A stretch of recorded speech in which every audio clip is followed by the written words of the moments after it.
I can go ahead and start now while Dave's calling Jim in, but for everyone who's here right now, my name is Shandine Jones, and I'll be the moderator for today's webinar. I am the communications manager for Flower Hill Institute, and today I'll be managing all incoming questions from our audience today. If you have any questions for any of our presenters today, I encourage you to hold any and all questions for the end of today's webinar, as we will be holding some time to discuss a few Q&As. However, if you have any important questions related to any topic that's being discussed by our presenters, feel free to put it in the chat, and I'll try my best to ask all the questions that are coming in, as long as they're relevant and on topic with our speakers' presentations. If I'm not able to get to any of your questions throughout the course of this presentation, I'll be sure to hold them for the end of today's webinar. So please don't worry, and please don't hesitate to ask again after our last presenter. So just a bit of overview for today's webinar. Everyone here is attending the Essentials for Writing Effective USDA Supply Chain Program Applications webinar. We will be covering topics related to the grant writing process, from the early planning stages to the more technical process of applying for federal grants, scoring, and post-grant management. Just as a disclaimer, for today's webinar, we will not be presenting on or have any new information or specific details pertaining to the highly anticipated MPPEP Round 2 request for applications. But we can assure you that today's webinar and our four presenters will cover pertinent information and resources for you to be more effective and prepared for any and all future grant applications from the USDA. And just to go over a few introductions from the folks who are attending and presenting today, we have Dave Carter, the Regional Technical Assistance Provider Director for the MPPTA program at Flower Hill Institute, and James Matson, Managing Member and Principal at Matson Consulting, followed by Robert Maddock, Technical Assistance Officer at the American Meat Science Association, and Alex Freeman, Owner and Grant Manager at Agriculture Grant Solutions. So without further ado, Dave, if you want to go ahead and kick us off with your presentation, feel free. Absolutely. Thank you, Shandine, and thank you everybody for joining us this afternoon. As Shandine said, we kind of scheduled this webinar thinking that we'd be able to talk about some nuts and bolts specifically of the next round of grants they've not been issued yet. But we really think the information here will be relevant and pertinent to when that is released. And of course, everybody that's part of our TA network, we will give you updated information as it goes. So I'm going to kick it off with just an overview, and then we'll get to the real experts, which are Jim, Alex, and Rob, that will get into the weeds. So I'm going to start off here. If I can share my screen and get my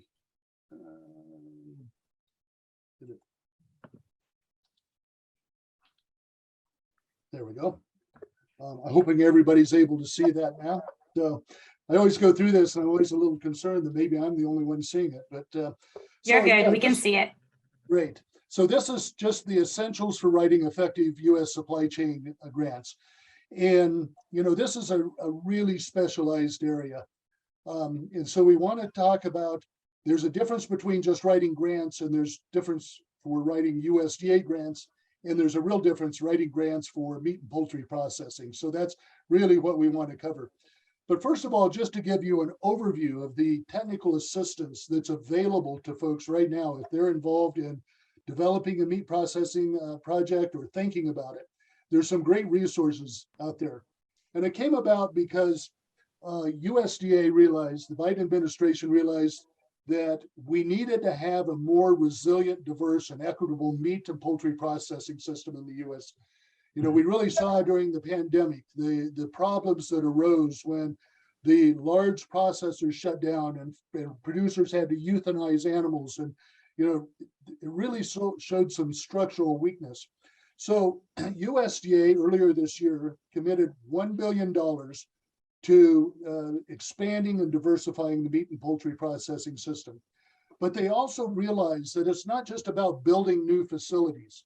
If they're going to give a grant for somebody and they're just going to build a new processing plant, that's not going to succeed, as we really have to work with folks to develop successful enterprises all the way through, from where do you source the animals to where you're going to market the end products. And so USDA brought together a really diverse and qualified network of technical assistance providers. That network includes the Niche Meat Processing Assistance Network out of Oregon State University, the Intertribal Agricultural Council, the American Association of Meat Processors, the American Meat Science Association, where Rob hangs his hat, and the Agricultural Utilization Research Institute. So very diverse group. And then Flower Hill Institute, who Shondine and Nicole and I are part of, has the agreement to coordinate that technical assistance network. And so we've been operating now a little over 6 months. And right now we're up to about a little over 350 requests that have come in. So as it says there, it all starts with grants. So let's get started with that part of the program. So as I said, writing grants for meat and poultry processing is really a specialized area. And so it's really important that if you're going to be writing a grant, and particularly if you're working with a project to assist them on writing a grant, you really need to dig in and understand the meat and poultry business, their specific business. You know, one of the things that's so complex about the meat and poultry processing business is there are thousands and thousands of uses for the parts that come off of the carcass of that animal. And so it's not just about marketing one product, it's about marketing a whole array of products, including the byproducts that come off of that. And so you need to dig in and figure out, you know, what's involved there. And then understand the specific business of that, of what are they trying to accomplish? Where do they want to market? Where are they going to source the animals? And really work with those folks. If you're a grant writer, working with a project is go through that and understand their goals, what the budget's going to be, the source, where they're going to market that. And then it's really important to understand the USDA grant process. And we're going to talk about this in a little bit, but there's a lot of steps that need to be taken care of as you go forward to develop a grant proposal.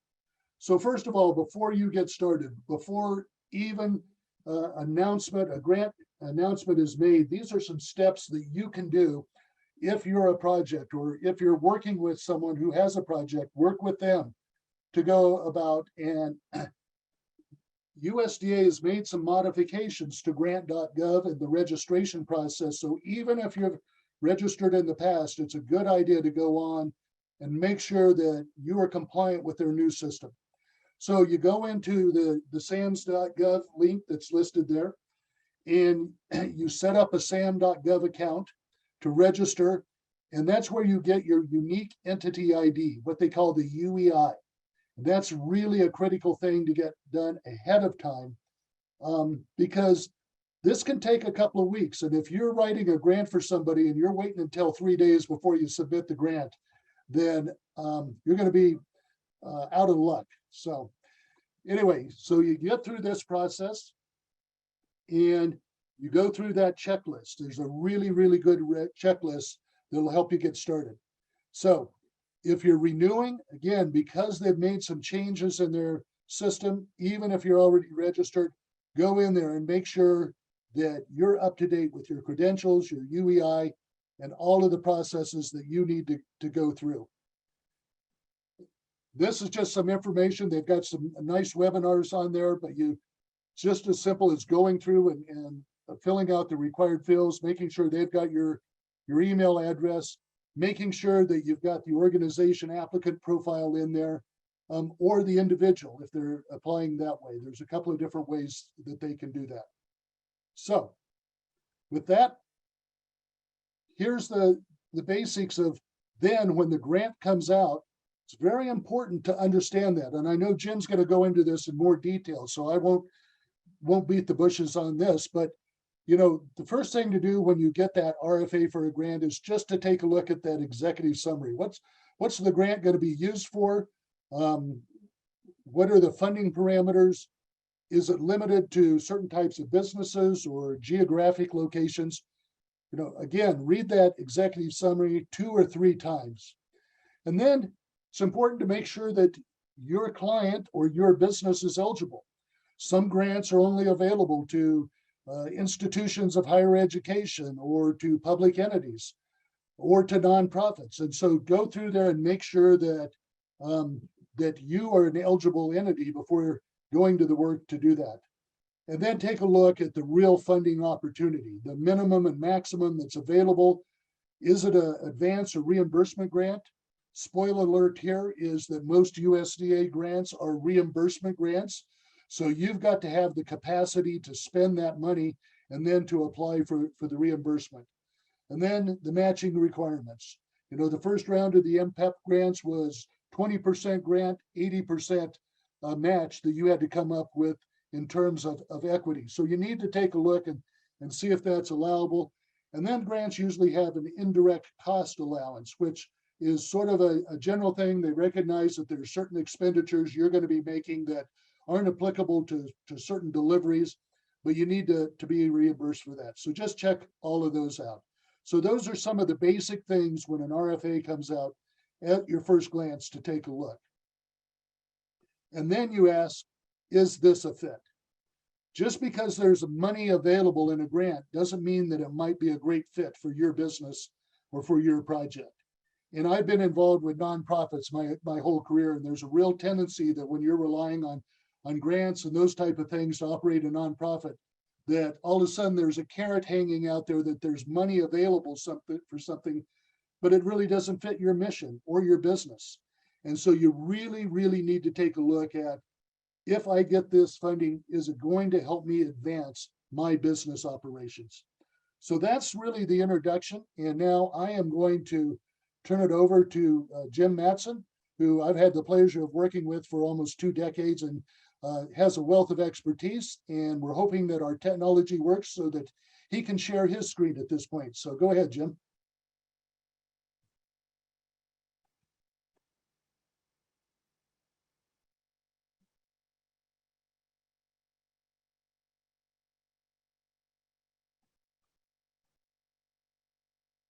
You're on mute, Jim.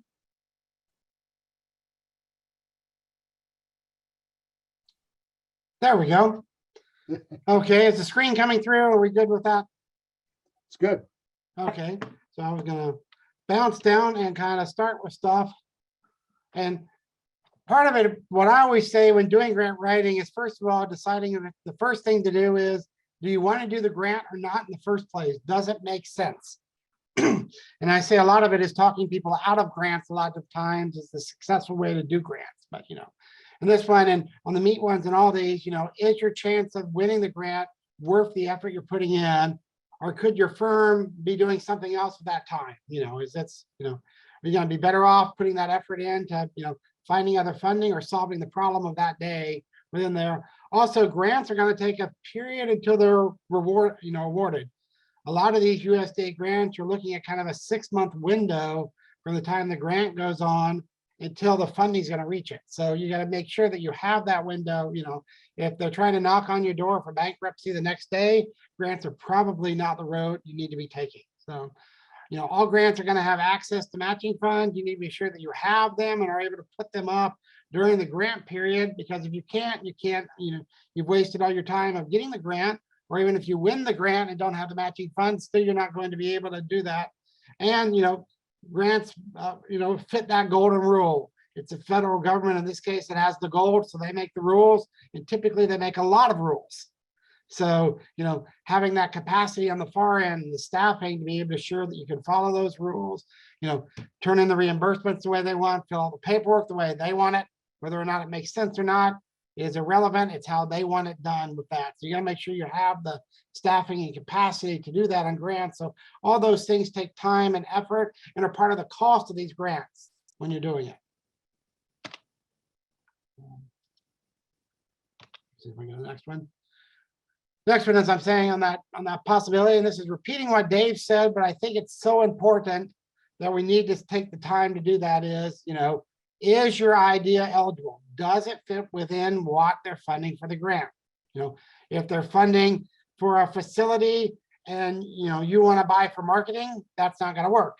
You know, vice versa. If they're funding for marketing and you want to buy a truck, that's also not going to work.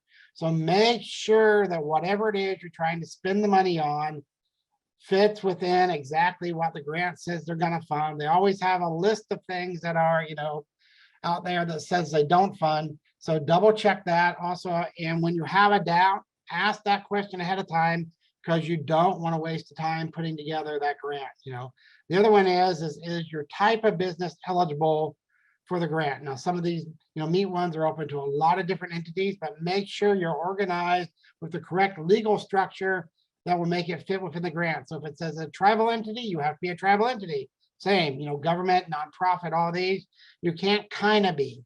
You have to fit within that and fit within the legality, or again, you've wasted all the effort you put in and your grant goes right into the round file and someone else is getting funded with your effort. That being said, where I always try to focus some of the key points, and I think we're going to have some other folks that are going to hit some on the budget stuff later, but on the project narrative. The narrative is where you're talking about what you're doing in the grant. It is what the reviewers are often looking at and where they're pulling points from. So you want to be sure that you're answering these things so you get the points for the grants, because it's all about the points at the end of the day. So, you want to make your statements when you're writing it. It's use your newspaper style writing. Make your statements at the top, saying what you're doing, how you're explaining it on the project, how you're answering that question that they're asking. So if they're talking about what you're doing for your funding spending, that's not the place to talk about the personnel. Similarly, when they're talking about your background, keep it focused on that. When you're writing for the grant, you want to kind of focus into the grant world. You only want to be talking about the projects and project areas that fit within the scope of the grant that you're talking about. You probably have lots of other business, lots of other ideas going in with it, but you want to kind of make it easy on the reviewer. The easier you can make it on the reviewer, the more likely you're going to get the points, the more likely you're going to get funded.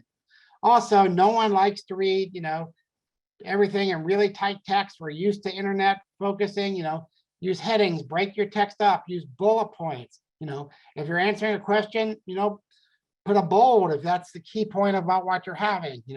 If it's the number about what you're spending, put a space and underline that. Make it clear, make it simple within there. And always, whenever you can, go out for third-party data to show things, your business plan, your feasibility study. We're going to have more discussion about what those are later. But again, cite those third-party sources and refer to them in the grant where that money's going to. You're paying the money for that feasibility study, reference it in your grant. Don't just have it sitting there as a separate document, assuming the reviewer is going to read it. Take those numbers from your feasibility study, incorporate it into the grant. At that same time you're doing it, if you're getting equipment quotes, other things, refer to them. It makes a big difference saying, here's what my cost is, and I know it because I've gone out and gotten 3 quotes from these sources. Or as opposed to, hey, I'm just thinking about this and think it could be a nice idea. Similarly, don't talk forever. Don't confuse people with 15,000 tables. Keep them in there. Keep them really focused on what they're asking for in the grant. Also, if they're larger tables that you feel like you need to, put them in the back in the appendix side and refer back to them on the grant. So you get back to them on the narrative. And by all means, don't, cut and paste something and have it be about 4-point font in the grant. The reviewer has to be able to read it. They have to be able to understand what they're doing. And if you can, make your tables and figures line up for the categories that USDA is asking for in the grant. That probably means, tweaking about how you do your accounting system. But again, anything you do on that narrative to make it easy for the reviewer to see. And this is one of my favorite things is, it's a nice green picture we have in the background, but, they left out the puppy and kids, and everybody, loves puppies and children. But if you don't put it in the grant, nobody knows about it. So they don't know about the things that you're not doing. So take that time to make sure when you're writing about the grant, you're writing about the focus they want, but also put in the details that matter. A lot of times on our own projects, we're so obsessed and so close to them, we forget these details.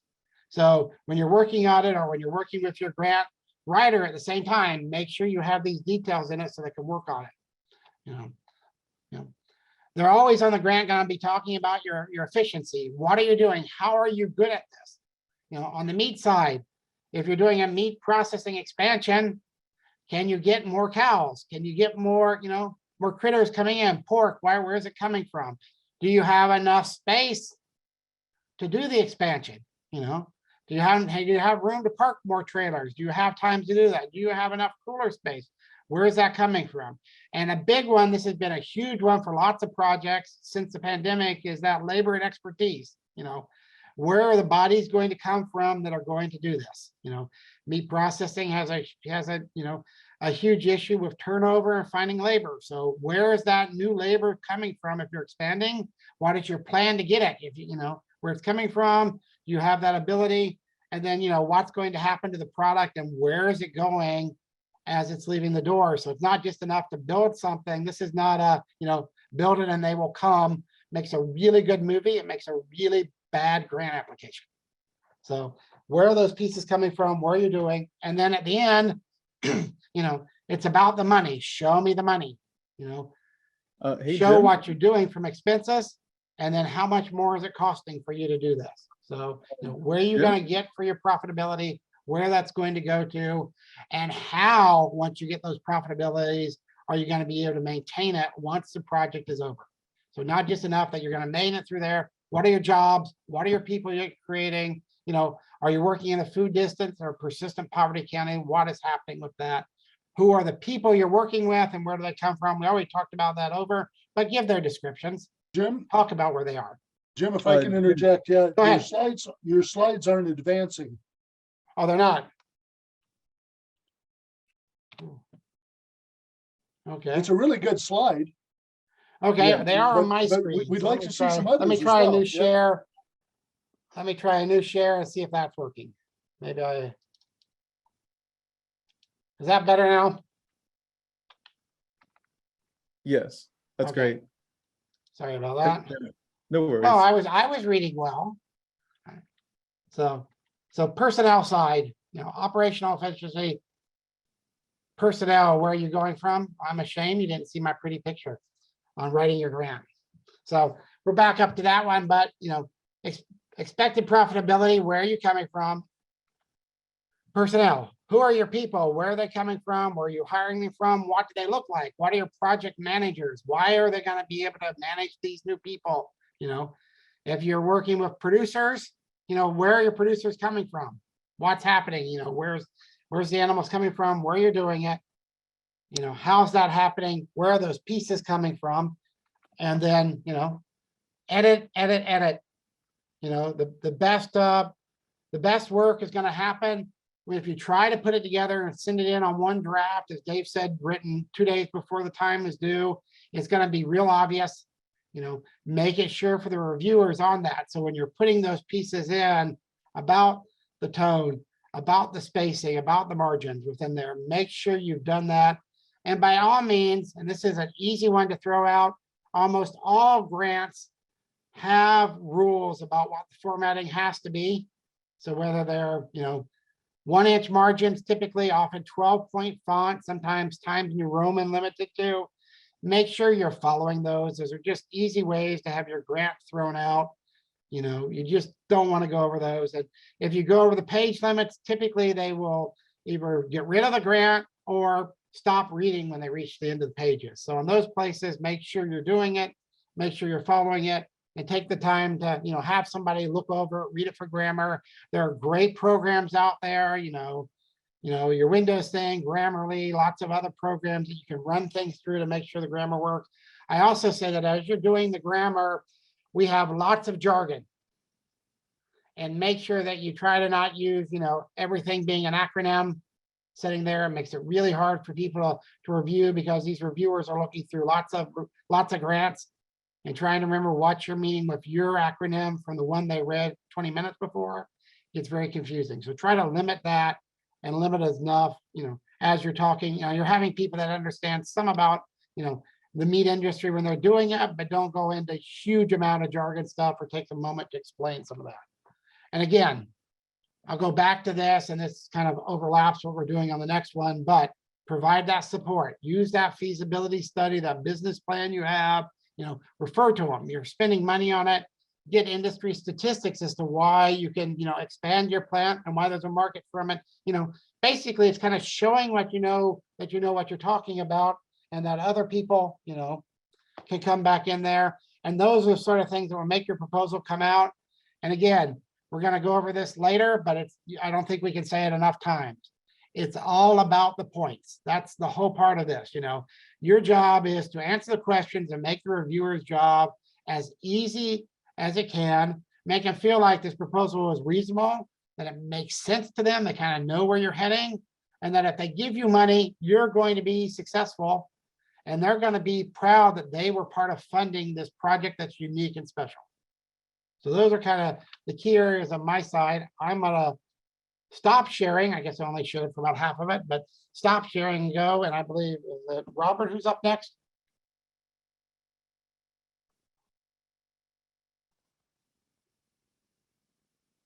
Yes, here I am. So cool. Here I am. Okay, so this slideshow, so I'm pulling it up. Yeah. Okay, there we go. So I'm going to follow up here, kind of coming in here. I'm going to talk a little bit about how the sausage is made, I guess. I've served on several grant review panels for USDA over the last 25 years, including on the first round of MPPEPs here. And so I got some kind of firsthand things to help you out as you're pulling some proposals and writing those grants, putting them together. Before my time with American Meat Science Association, I was a professor at North Dakota State University for about the past 16 years. And also have submitted and had a lot of grants funded in various areas from USDA. So again, to get how this works, and it probably helps out with, hopefully it helps out with when you're writing proposals, is how the review process works. So you've done all the non-fun stuff, right? You got through SAMS, you got your unique identifier, and you got grants.gov, and you got your people pulled together. And then you get to do kind of some of the fun stuff, which is write the proposal, because if you got the good idea, you get to do some of that. And now you're going to get it submitted. So you've got all that set up. It's submitted, goes into the grants.gov system, gets kicked over to the appropriate agency. Grants.gov is general to the federal government. So it goes into the right program, gets kicked over to USDA. They don't evaluate or rank it, those USDA personnel. But what they can do is reject it if you are in the wrong format, if it is not complete. The system will kick these out automatically. You forgot to attach your budget. You didn't put a project summary. There's a handful of documents that have to be on there. And for the most part, they have to be in a PDF format. You can't just attach a Word document. It really shouldn't let you. But things have to be in the right format. Okay. Then USDA goes out and recruits panelists to evaluate the grants. And they typically are experts in the area. For this first round of MPPEP, panelists were a lot of university meat scientists. There's a lot of business industry experts. There was such a huge program. They actually had 2 panels running at the same time. There was probably 20 or more, 25 people in each panel. But again, these are people who tend to work in the industry or work at the universities, and they got some good familiarity with the program, with what you're trying to accomplish, and they go out. And so, but the panelists, we don't work for USDA. We come from outside, and they recruit these panelists, and they have to probably in this, the first MPPEP was so big, I'm sure they probably were working with 120, 140 people to get the number of panelists that they needed. Okay. And here's how the process works then. As a panelist, then you get assigned 3 proposals to review. Okay. And so we don't see them all. We do eventually. And one is your first reviewer, second reviewer, and third reviewer. Kind of makes sense. You got first, there are three proposals to review. When you are the first reviewer or the first panelist on it, you are supposed to get to know that proposal very well, inside and out. There's a scoring rubric. We'll show you in a little bit that is assigned as well. You assign the points. You are supposed to know this proposal. You read it in depth. You make notes on it. Because you're going to present it to the entire panel a little bit. Second reviewer is supposed to do a thorough reading, make some notes of strengths and weaknesses, and also score on that rubric as well. And then there's the tertiary or third reviewer. supposed to have some idea. They're going to read the proposal, but they already 2 proposals that they had to read and completely, and one they're going to be the first reviewer on. And so they may not have quite the in-depth time or the or they haven't read it to the complete depth of the first 2 reviewers, but they're supposed to add some notes, and then they kind of confirm or what the first 2 reviewers have said. We get into the full panel. So I just want to point out, when you submit that proposal, there's 3 people that are reading it. Okay. And a panel may have 12 to 25 people on it. There's only those 3 people that have actually read your proposal when it gets into the review process. Okay. Now, everybody's got this first MPEP. We had a very short time frame. We literally got proposals 1 week, and we convened the panel the next. So we had to move really fast to read these proposals. When we do these grant reviews, then the panel convenes. It's all done online now, big Zoom calls. And we used to get together in Washington, D.C. or Kansas City or places like that and be able to look at each other. But now they're basically online, and I'm guessing they're going to mostly stay that way. Okay, so the entire panel comes together now. So again, a panel, somewhere between 12 and 25 people, depending on how many proposals came in, all get together. And then there's an order, and the first panelist then, who read your proposal to the most depth, presents it to the dozen to 20 people that are sitting around looking at their computer screens. They pull it up, they go through it, and they do strengths, weaknesses, the feasibility of it, and they get to provide really a lot of input. It says, I think this is a great proposal, really hits all of the things USDA is looking for. They got their plans are all look good, everything's complete. If you have that sort of proposal, that's great. Or that panelist, they can sink you right away. If their first panelist is presenting and say, this thing commands poor format, their logic doesn't make sense, their numbers aren't congruent to what they're doing, they don't have any personnel that I think can pull this off, that your proposal is going to be dead in the water at that point. Okay, so just know that. They only have 5 minutes to do this. So we've got this big proposal. You just think that you've spent weeks writing it or hundreds of hours into it, but they only got 5 minutes to present this to the entire panel. Okay, then the second panelist gets to chime in. Generally, they will say, I agree with the first panelist, or it doesn't make sense. I think he missed some things here. And sometimes the first panelists really like it, and the second panelists say, I really don't like this one, and here's why. But they only have 3 minutes. Okay. Third panelist gets to chime in at the end, and mostly they say, yes, I agree with the first 2, or there's just a couple other things I want to add, and they don't have very much time. Then the entire panel discuss it, and they have 12 minutes total. Okay, so your proposal has 12 minutes to be evaluated. Then in that time, the entire group looks at the scores in the rubric and says, yeah, that makes sense. They'll assign scores, okay, that come in this scoring rubric. I'm going to show you here. Here's the actual scoring rubric from MPEP 1. This is what USDA sent us. I was on this panel, so I just pulled it right out of what they sent to us.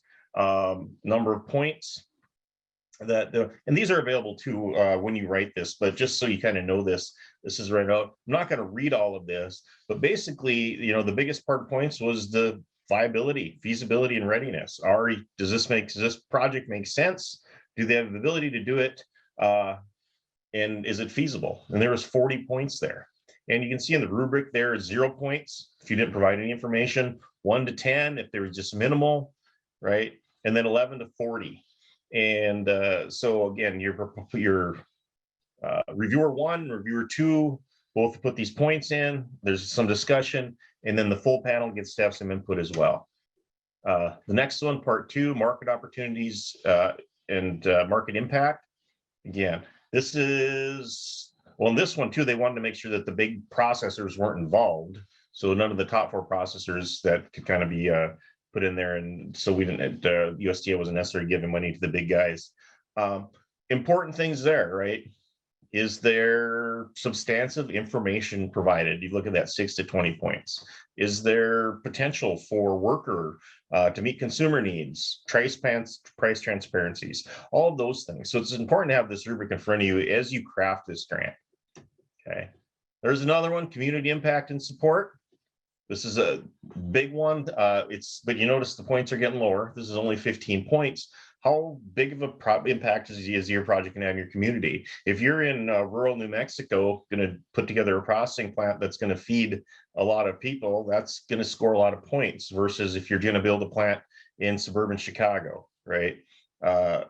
So there's some things that go on there, not necessarily that way. Maybe in Chicago, you got some underserved populations, or you're in a neighborhood that where the economic development would be great. But that's just a good example. If you're in a place where there's not a lot of processing capacity, this is kind of important. Some other things there, some letters of support. Those are pretty important.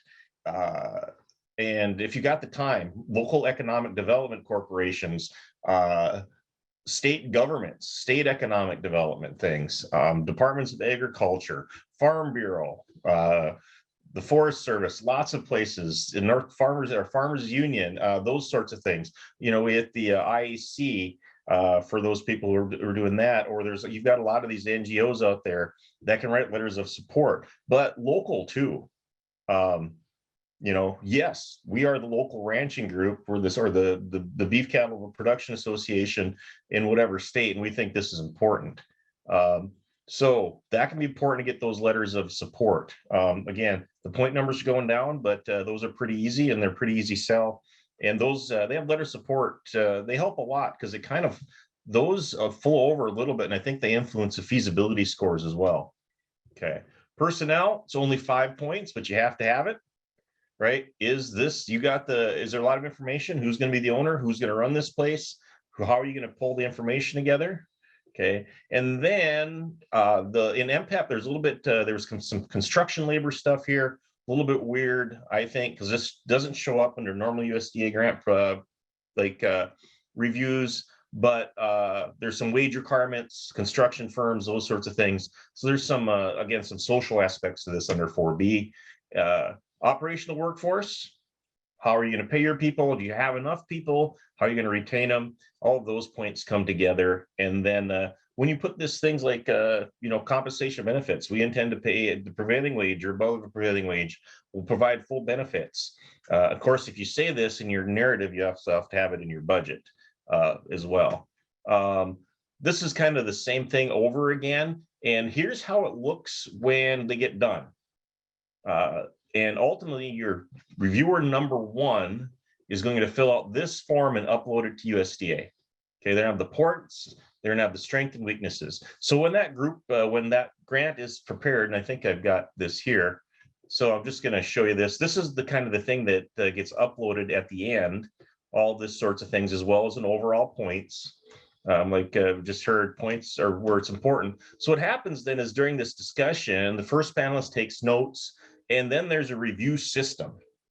Okay, so the first panelist goes in, uploads the notes, makes all those comments notes, puts out the consensus scores from the entire panel.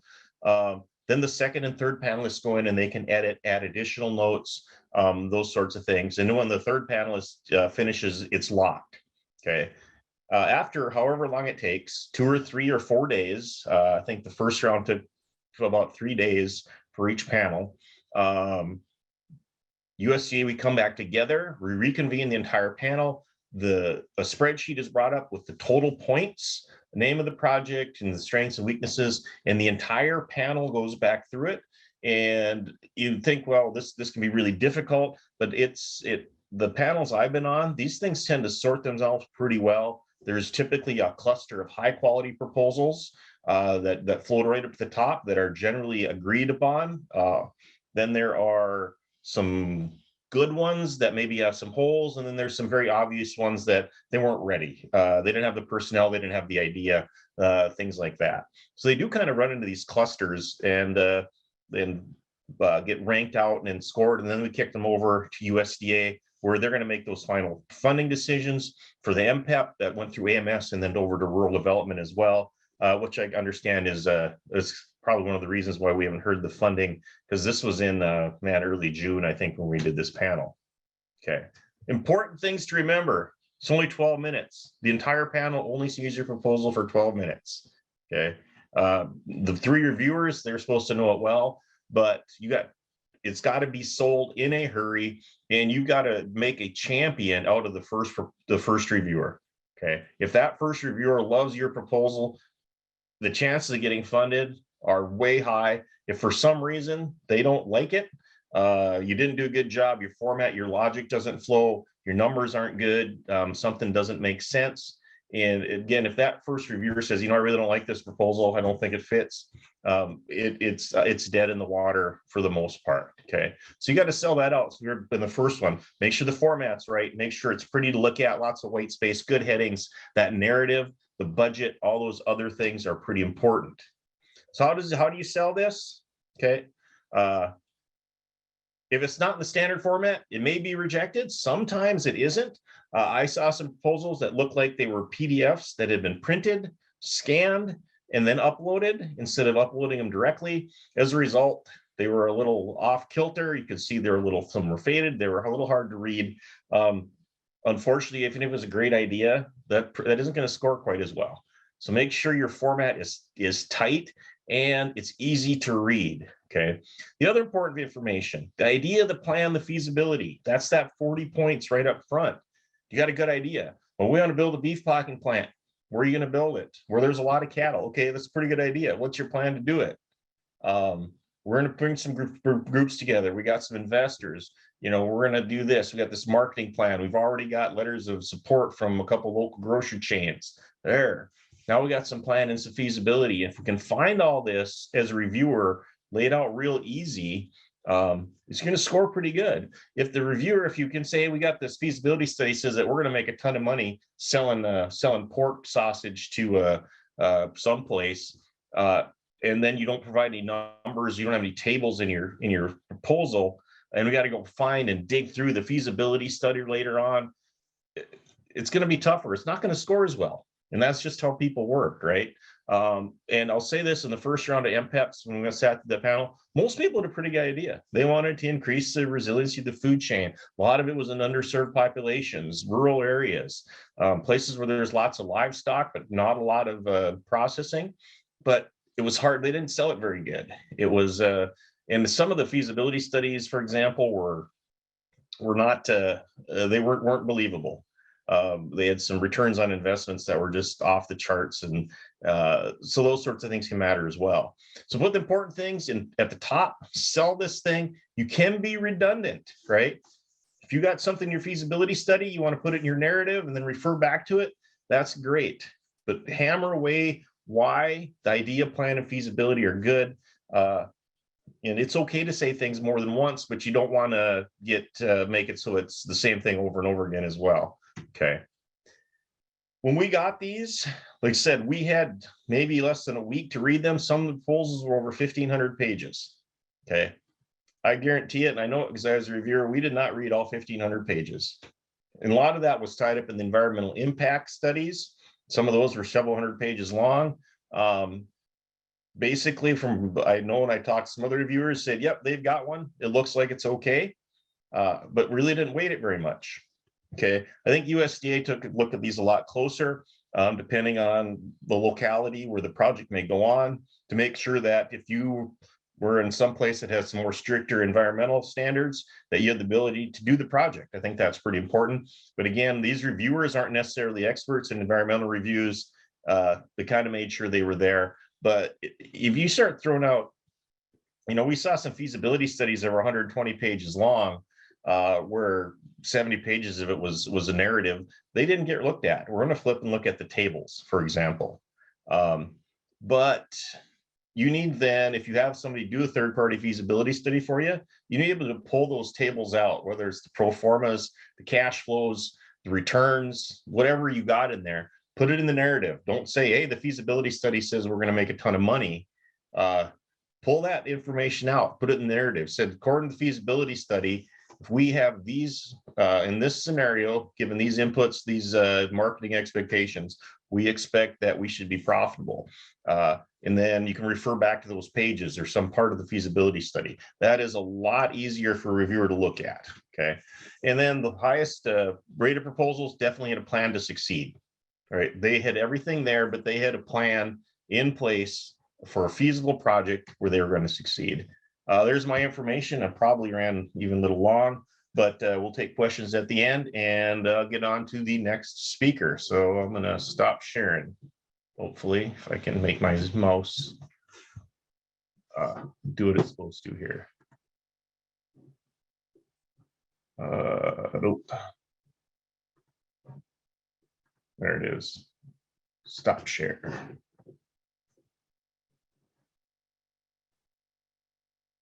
So I believe we got Alex.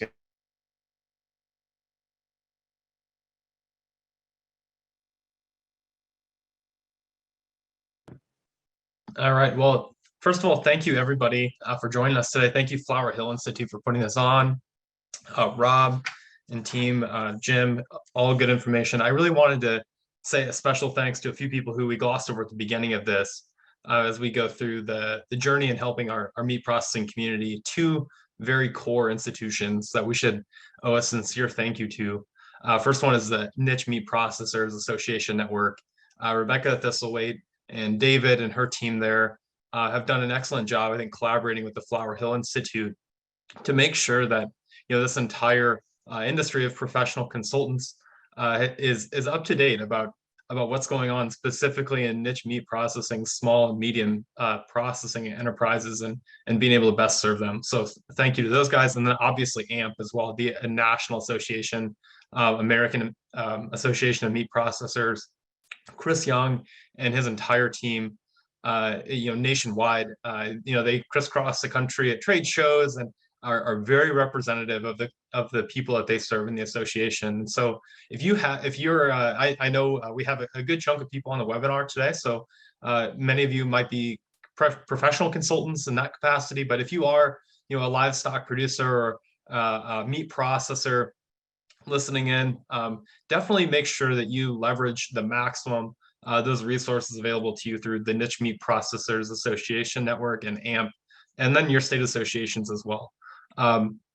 So I wanted to go over today, just in the interest of not being redundant about some of the content that was provided earlier. Agriculture Grant Solutions, our quick background is that we're a national grant writing firm focused specifically on helping meat processors and livestock producers access grants and credits and incentives available to them. And obviously, as we covered earlier in the webinar today with Dave, that the Biden administration and the Trump administration, two consecutive administrations that could not have been more different, have made kind of a bipartisan consensus that this is a long-term priority. And so at Agriculture Grant Solutions, our focus is how can we make sure that this long-term priority is not one that the USDA regrets implementing. And all good information, especially from Dr. Maddock, about putting forward quality proposals as being one core element of being successful in this grant writing journey. And so at Agriculture Grant Solutions, our background similarly comes from many of us have worked at the government level. I was a Department of Agriculture employee in the state of Iowa before coming and starting our company. And we really focus on a lot of what Dr. Maddox said, which was we want to make sure that your proposal is submitted in a way that the grant agency appreciates. They get it and it's a sigh of relief rather than a groan. And so I wanted just my brief few minutes of comments to be mainly reserved for emphasis today on talking about what happens after you submit the proposal, because there's a lot of uncertainty, especially given the unprecedented nature of some of these grant programs that the USDA has put out. We're so excited that these opportunities exist, and we're so excited that there's such great interest in them. And I believe Dr. Maddock mentioned some of the stats from MPPEP Round 1. People are clearly chomping at the bit to engage in this exciting new chapter of local meat processing and have the USDA help them out, or their states as well. Many states have done this. But how can you do this in a way that ensures that your process is as streamlined as possible? Because we know that time's of the essence. The world is a little bit on fire right now. And so if you have a project midstream or a startup, or you're a fifth generation meat processing facility, we want to make sure that if you're engaged in that grant process, that it's going smoothly for you. If you're selected for funds after you submit and you get that good news back, what happens next? And so really that what happens next is determined in large part by how it went when you submitted. Submitting a clean application speeds up your access to funds on the other side of the award if you're successful. It requires a shorter administrative review. And it also, even more importantly, eliminates risk of administrative rejection or other problems, both in the event of during the scoring or even on the other side of the award. You don't want to have any issues with the grant agency. And so working on all of the good advice that you received earlier about crafting a quality proposal, either by yourself or with a qualified professional like us, Agriculture Grant Solutions, that's such a key aspect of making the post-award process go smoothly. The next thing that I wanted to go over is, suppose that you've won a grant, you're like one of the, several meat processors that we've worked with nationwide, several dozen of them, to secure, over $100 million in various grants and credits and incentives. One of the common things that we always deal with in the grant writing process, and in that kind of gray area between getting a good news email and finally seeing access to funds, people are commonly asking, can I start my project before the grant is awarded to me? And our answer to that is almost never. And it's definitely something that you should pay very close attention to, that fine print that we've talked a little bit about at various points in the presentation today. You really want to make sure that the expenses that you're indicating that you will make are being made in an eligible award or pre-award period. And that can vary slightly by the program and by the grant agency that you're working with, whether it be local, state, or federal, depending on what those rules are.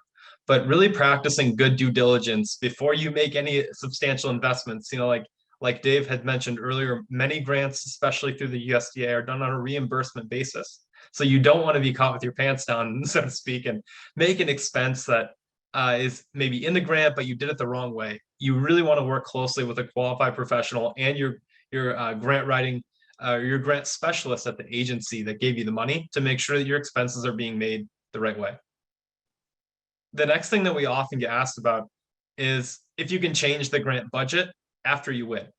A lot of people, again, as Dave and I believe Jim mentioned at the beginning, are confused by the timeline associated with the grant process because they've never done it before, or even if they have done it before, they might be a veteran business, secured several grants and incentives, but they might be engaged in a new program that's never existed, like MPPEP Round 1. And so they have many questions around this grant budget process and amending it, especially if it's been 6 or 8 months since you submitted that proposal. I know inflation's a word that I've heard a few times in the news lately, and prices aren't the same as they were even a few months ago, or needs have changed. Many people propose very sophisticated projects, and the USDA, as long as they're, to Dr. Maddox's point, laid out clearly and made in a succinct way, those sophisticated projects might get a successful award, but then with sophistication comes some complicated business on the back end as well, saying, well, our construction costs went up here, but down over here, and our equipment costs did the same. And the answer to, can you change the budget, is typically yes, but it requires a lot of communication with the grant agency. You really want to make sure, similar to making those expenses, that you're doing this in a way that's very open and transparent with the grant specialist you've been assigned. That's a very typical way that the USDA and even state level agencies handle the grant process, is they might batch out people who've been awarded a grant and assign them to one of the professionals within their agency. And so oftentimes you'll have a sort of point of contact. And I think I can speak for the USDA on this and say that communicating directly with your grant specialist is generally better than trying to send an all agency blast to the program email. Keeping wires uncrossed is always the best policy. And so having clear points of contact is key in this matter as well. Whether you're looking to change your award timeline or expenses, amend the budget, working with who you've been assigned to work with as a first step is great.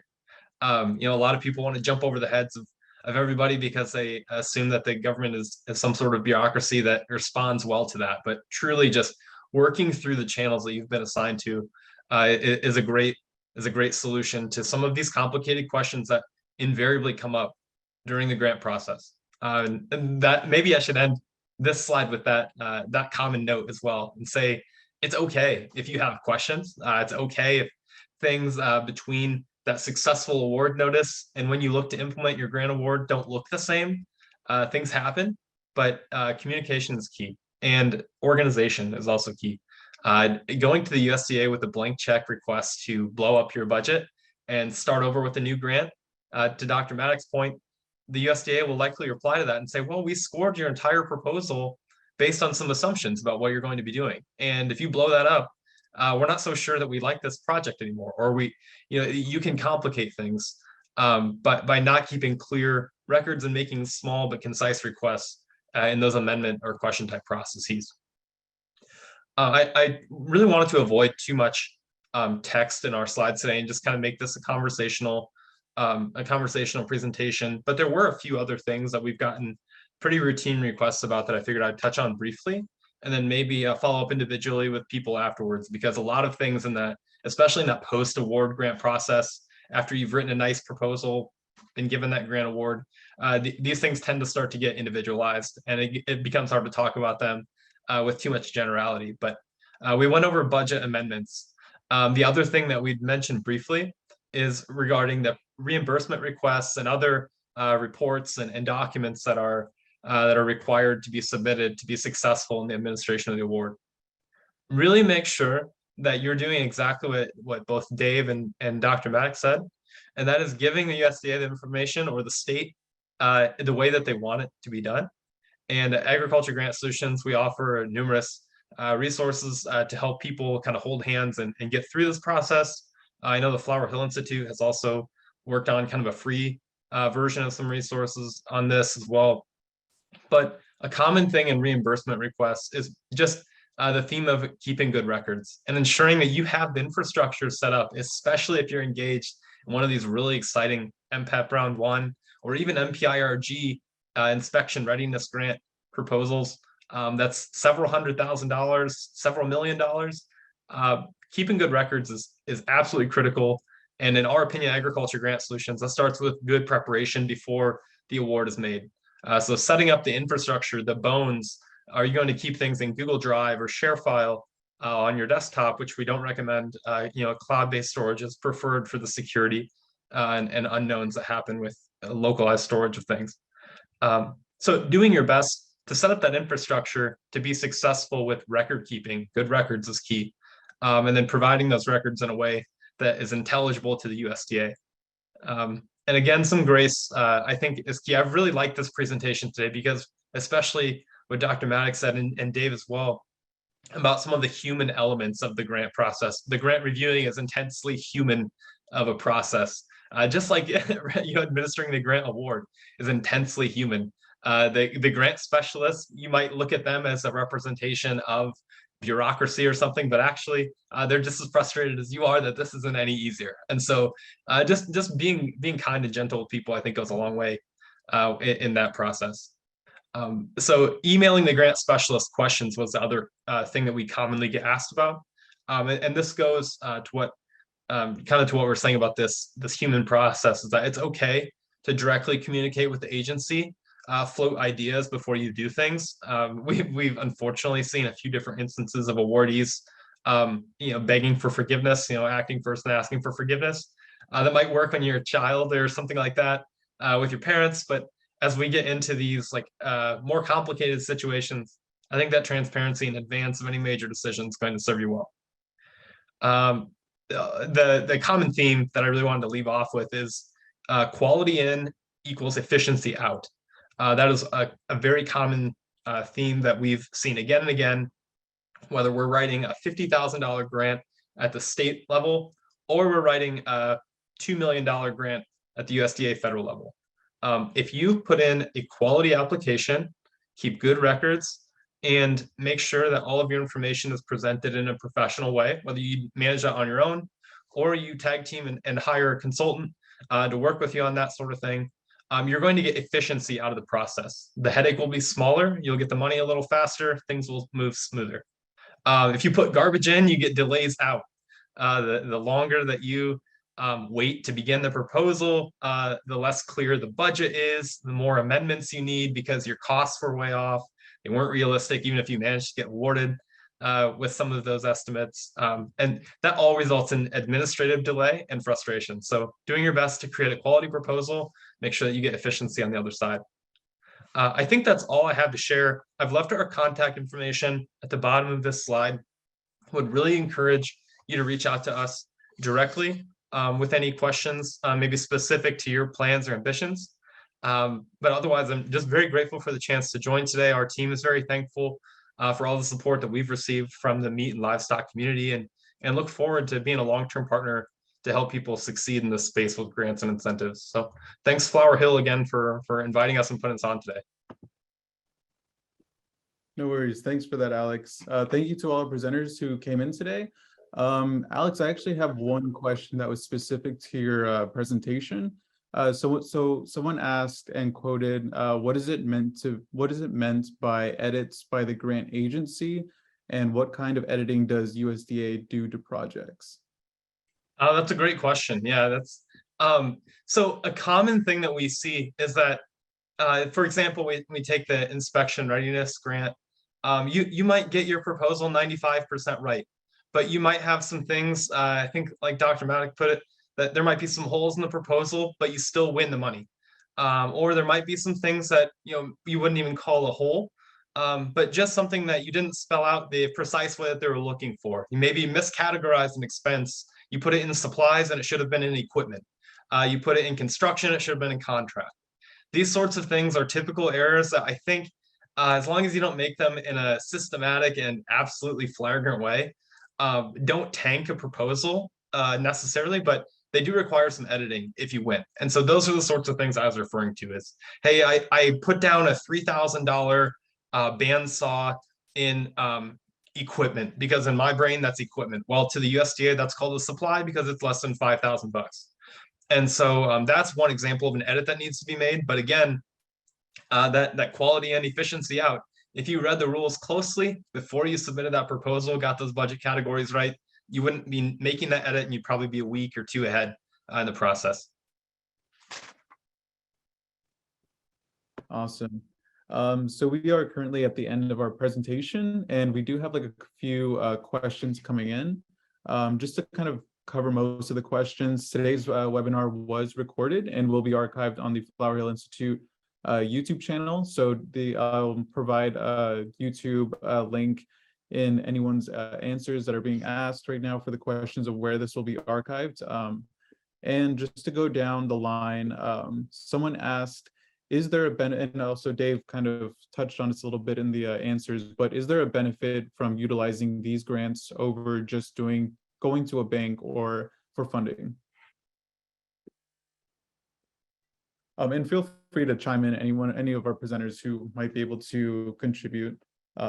But I believe this is a two-part question. Yeah. No, and generally the answer that I typed to that was that, it's going to be a combination. Grants are very desirable because that's money that you get to spend that you don't have to repay or pay with interest. So, that's very advantageous, but very few grants will fund 100% of a project. So, really you have to have what we call your financial stack put together. That is going to be a combination of the grant financing as well as, from a lender or from some other source, equity investment or the like.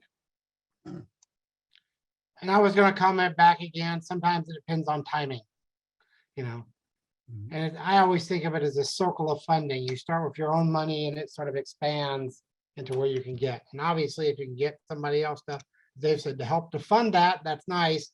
But coming at that cost of time and other things to make sure it makes sense. And at the end of the day, it's whatever you can do to move your project forward is the goal. Awesome. Thanks, guys. And then for the second part of that, they also asked, are these grants to be written and submitted from individuals who are looking to build a plant, or like the MPILP grant, are these grants written by a lending institution? Well, I'll jump in again here. Also, it depends on the grant. So some grants, the MPPEP Round 1 grant was individuals could apply for that.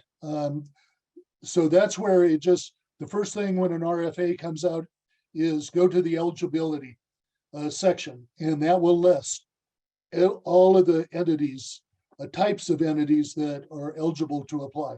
Sometimes individuals are included, sometimes they're not.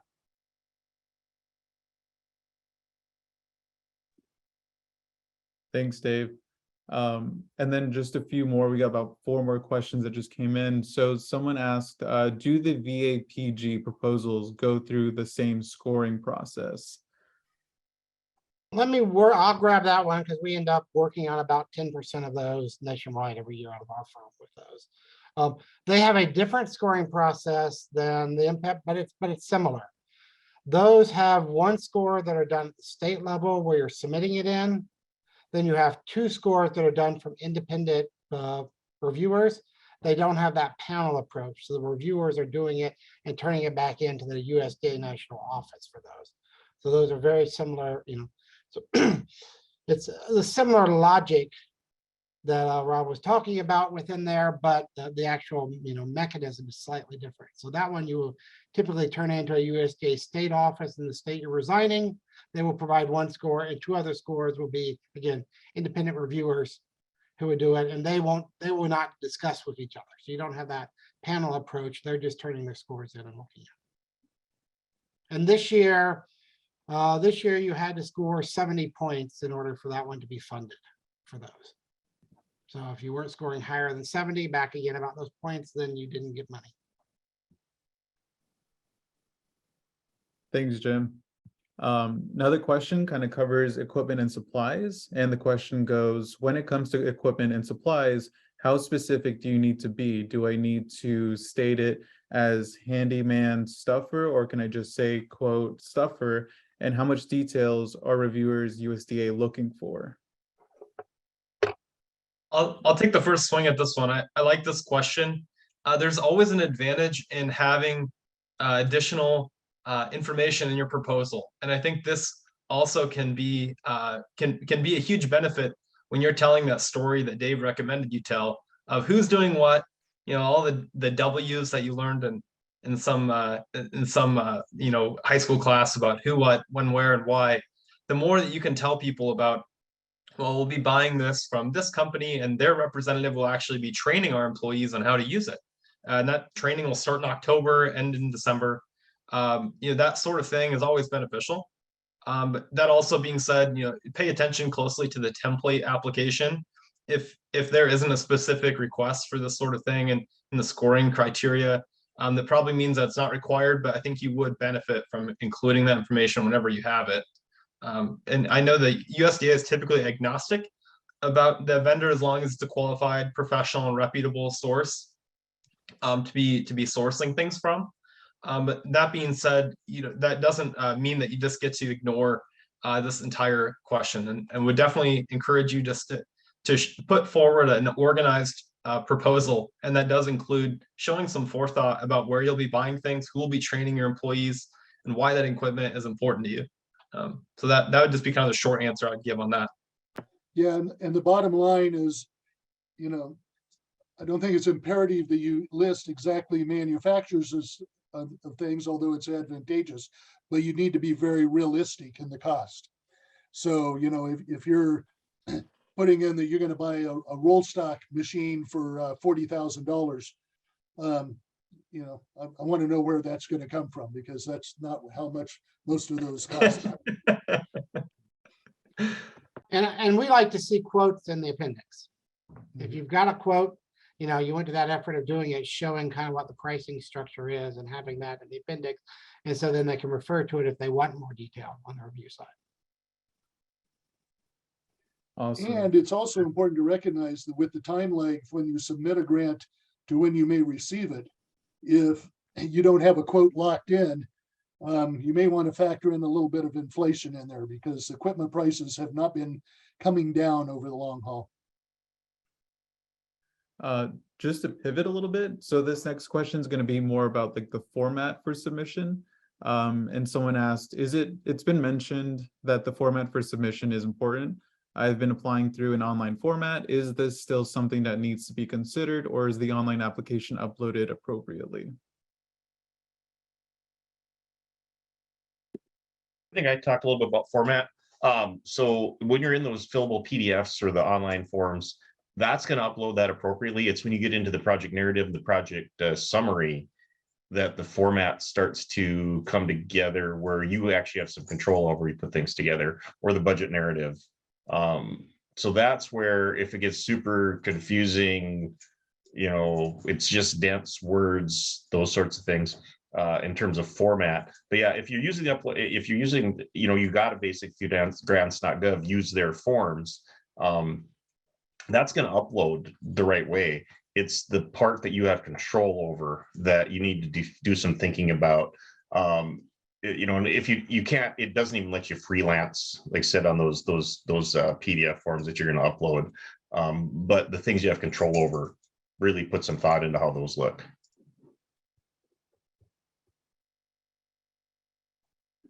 Thank you, Rob. And the last two questions are kind of concerning more so an RFA. The first question isn't too specific, but it kind of runs along the lines of, do we have an idea of when the next RFA will be released? And part two, going into more specifically the MPPEP Round 2, do the experts think MPPEP Round 2 will be available to processors looking to expand into a new, larger location? I know we kind of discussed how little we know about the MPPEP Round 2, about its release, but if you guys want to chime in on any sort of insight you might have, please feel free. No, let me just say, when we developed our cooperative agreement with USDA, unfortunately, they didn't provide us with a crystal ball as part of the agreement. And so right now, you know, we just know Secretary Vilsack was at the National Association of State Departments of Agriculture a couple of weeks ago and said that there's going to be some rolling announcements or some opportunities coming very soon. So that's really all we know. We do know that for the folks that are part of the technical assistance network, that they are going to give us a heads up about a week before the RFA comes out, but it's not, we're not going to be able to tell folks what's in it, but we'll just kind of be on the alert that something's going to be hitting.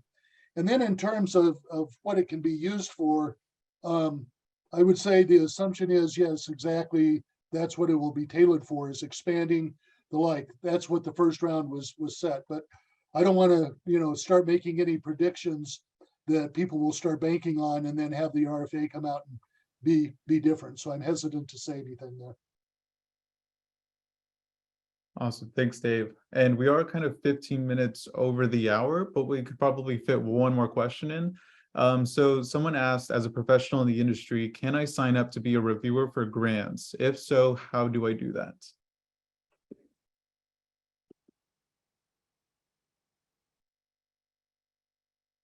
Yes. And the way they find Says, please help. The way they find reviewers, if you went into the USDA programs and found the program leader for each of these, in this case, you could go right to, well, that would be the best place. So if you get a contact information, you'd probably send an email and said, hey, I'd like to be a reviewer. Again, they were looking hard for reviewers for the first round of MPPEP because it was a big program. So that's how I would suggest it. I'd probably, because I was in the university system with a land grant, that's how I get into it. But you can, yeah. But just look into when that RFA comes out, find the contact information, send an email and say, hey, I got these qualifications, I could be a reviewer. And you might hear back. Awesome. Thanks for that, Rob. So we are, again, like 15 minutes over the hour, but I appreciate everyone taking the time and day to meet and present today and join us for our webinar.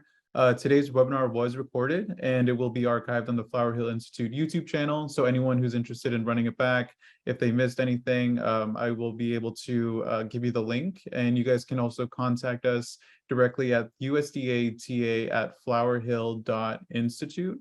And someone will be, or either me, will get back to you immediately on where we have this archived. Feel free to also check out the Flower Hill Institute website to sign up for our newsletters, where we will also advertise the archived webinar during our monthly newsletter that's coming out this Friday.